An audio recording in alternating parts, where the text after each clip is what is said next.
좋아요, 구독! 펀스탁TV 황호준 외환시장 분석연구원님 화상으로 연결해 보도록 하겠습니다. 연구원님 안녕하십니까? 네, 안녕하세요. 네, 반갑습니다. 첫 번째 이슈부터 좀 들어가 보도록 하죠. 먼저 국내 증시 상황부터 좀 살펴봐 주시면 좋을 것 같은데 간밤에 뉴욕 증시는 하락으로 마감이 됐죠? 네, 그렇습니다. 전일 미증시는 이제 PPI, 다시 말해서 이제 생산자 물가지수가 예상치보다 좋은 8.05로 발표가 되면서 엄청난 상승세를 보여줬습니다. 야간에 미증시가 좋으면은 이제 국내 증시 또한 좋은 모습을 보여주는 게 사실상 기정사실인데요. 이 소식을 찬물을 끼얹는 소식이 하나가 있었는데 바로 전일 러시아에서 우크라이나에 기존에 없던 규모의 대규모 포격을 강행하면서 엄청난 화력을 쏟아부었습니다. 이 과정 속에서 폴란드의 미사일 2기가 떨어지게 되면서 세계 3차 대전의 시작인 건 아닌가 하는 공포 심리에 투매가 이루어졌습니다. 자, 이에 따라서 국내 증시 또한 강한 하락세로 출발을 하였는데 오전 시간 내내 이 미사일을 누가 쐈는지에 대한 세계 각국의 추측이 난무하면서 증시 하락은 더욱 가속화되었습니다. 11시를 지나면서 확인 결과 우크라이나 대공 미사일의 오류로 파악되자 우리나라 증시는 하락분을 일부 회복하는 모습을 보여줬습니다만 시장 참여자들은 이러한 대내외적인 이슈로 증시가 출렁이자 투심이 상당히 많이 꺾인 모습을 보여주었습니다. 전일 증시에서는 특징적인 종목이 몇 가지가 포착이 되었는데요. 카카오 데이터 센터 화재로 인해서 대한민국 전체가 멈췄던 사건이 있었죠. 이에 관련해서 데이터 센터 관련주들이 상당히 움직임을 보여줬는데요. 지난 화요일 제가 말씀드렸던 데이터 솔루션 또한 14%의 상승세를 보여주는데요. 같은 이슈로 상한가에 안착한 종목도 있었습니다. 바로 모아 데이터인데요. 모아 데이터는 전일 우리나라 증시가 약세 흐름을 보여줬음에도 이번 뉴삼성, 네옴테마, 그리고 12대 국가전략기술 이 세 가지 테마에 모두 부합이 되면서 차세대 통신망의 기반이 되는 사업을 영위하고 있기에 이 3박자가 잘 맞아들어서 아주 강한 상승 속에 상한가 마감을 했습니다. 이외에도 역시 네옴이었는데요. 네옴시티는 100% 친환경 생태계로 이루어진 도시이기에 이에 맞춰서 그린수소 공장 건설 추진 소식이 들려오자 대표적으로 부산주공이 상한가를 마감을 했고 뒤를 이어서 평화홀딩스의 13% 상승, 예스티와 동아화성의 10%대 상승이 상당히 눈에 띄었습니다. 또한 현재 대한민국에는 글로벌 인사들과 북미와 유럽, 거대 기업들의 수장들이 방문해 있죠. 이에 따라 관련된 하위 종목들의 상승세도 상당히 눈에 띄었는데 현대차 그룹의 수상인 정의성과 빈살만 왕세자의 수소 트램 논의 상승 속에서 이 DK락과 현대로템이 관련해서 상승을 한번 보여줬는데요. 이처럼 우리나라 증시는 기존에 꾸준한 강세를 보여준 빈살만의 네옴시티, 이재용의 뉴삼성, 대한민국 정부의 12대 국가전략기술이 시장을 주도하는 테마로 마감이 되었습니다. 네, 이렇게 시장 상황 자세하게 분석을 좀 해주셨는데요. 오늘 또 살펴주실 이슈가 있다고 해서 다음 이슈로 좀 넘어가 보도록 하겠습니다. 연말이 다가오면서 여행 수요가 폭발적으로 증가하고 있다고 하는데 여행주에 대한 내용을 자세히 다뤄주신다고 합니다. 혹시 연구원님도 연말을 맞아서 좀 여행 계획이 있으신지요?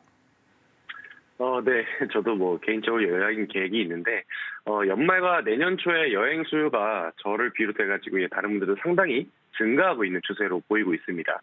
여행 대행사 플랫폼들의 집계에 따르면은 10월 해외 패키지 여행 수요는 전년 동기 대비 약 339%나 상승했다 밝혔는데요. 이에 따라 국내외 여행사들의 4분기 실적 또한 상당 부분 호전될 전망입니다. 특히 일본 여행의 수요가 상당히 눈에 띄게 증가를 했는데요. 일본의 무비자 입국 허용 소식과 동시에 엄청난 엔저 현상으로 소비 욕구가 강한 밀레니엄 Z 세대의 일본 여행이 엄청나게 상당히 증가하고 있습니다. 이는 실제로 SNS상에서 일본 여행에 대한 키워드 검색량이 전년 동기 대비 4배가량 증가를 하였으며 여행 저가 항공사의 검색량 또한 상승하는 모습으로 그간 코로나19로 인해서 억눌려왔던 여행 수요가 상당히 폭발적으로 나올 전망입니다. 추가적으로 항공사들 대부분 영업비용에 해당하는 유가 또한 아직도 높은 상황이긴 하나 어느 정도 박스권을 형성하고 그간 영업 적자의 주된 요인이 원달러 환율이 상당 부분 내려온 것 또한 4분기 항공주들의 호실적으로 좋은 전망이라고 좋은 시그널로 저는 해석을 하고 있습니다. 네, 물론 여행주와 관련돼서 환율 체크를 꼭 해야 되고 이 원유 가격도 체크를 해야 되는 이슈들은 남아 있습니다만 일단 수요가 폭발적으로 증가하고 있는 건 굉장히 긍정적인 것 같습니다. 패키지도 지금 399% 정도 폭증을 했다고 하니 여행에 대한 수요가 얼마나 큰지는 체감이 되고 있는데요. 그럼 이런 상황에서 저희가 살펴볼 만한 종목이 있다면 어떤 종목일까요? 네, 오늘 살펴본 종목은 바로 티웨이 항공입니다. 전일 크리스마스와 연휴와 그리고 연말 그리고 내년 초 일본을 포함해 동남아 노선 예약 가능 여부를 제가 직접 확인해본 결과 모든 항공권이 거의 매진에 가까울 정도로 현재 티웨이 항공의 예약이 아주 활발한 것으로 확인이 되었습니다. 또한 티웨이 항공은 대표적으로 국내 LCC 다시 말해서 저가 항공사로서 일본, 동남아, 중국을 포함한 가까운 국제 노선에 집중을 하고 있는데요. 이번 여행 수요에 맞춰서 내년 1월부터는 청주, 다낭 노선을 신규 취항하면서 주 4회로 장기편을 운항하는 등 이 장거리 노선 신규 취항과 재운항으로 고객들의 니즈를 제대로 겨냥한 모습을 보여주고 있습니다. 이 3분기 실적을 보게 되면은 이 영업 실적은 1,584억 원으로 영업 손실 323억 원을 기록을 했는데요. 이 부분만 보게 되면은 상당한 기업의 악재라고 판단할 수 있으나 티웨이 항공은 메이저 항공사들과 달리 이 코로나19 기간 동안에 화물 노선에 집중을 할 수가 없어 그간의 적자가 지금까지도 상당 부분 영향을 끼치고 있는 모습인데요. 하지만 이 부분은 현재 상당대 대부분의 항공사들의 공통점인 약점입니다. 지속된 고유가 현상과 강달러로 인해서 적자 경영은 어쩔 수 없던 부분인데요. 이 억눌려져 있던 여행 수요의 폭발적인 증가에 일본에 대한 밀레니엄 Z 세대의 선호도 대폭 상승, 그리고 엔저 형상까지 맞물리게 되면서 이 저가 항공사에게는 이번 4분기가 아주 중요한 분수령이 될 것으로 보이는데요. 이런 이슈에 더불어서 제가 티웨이 항공을 고른 이유는 바로 경영권 분쟁이라는 이슈에서 벗어난 종목이기 때문입니다.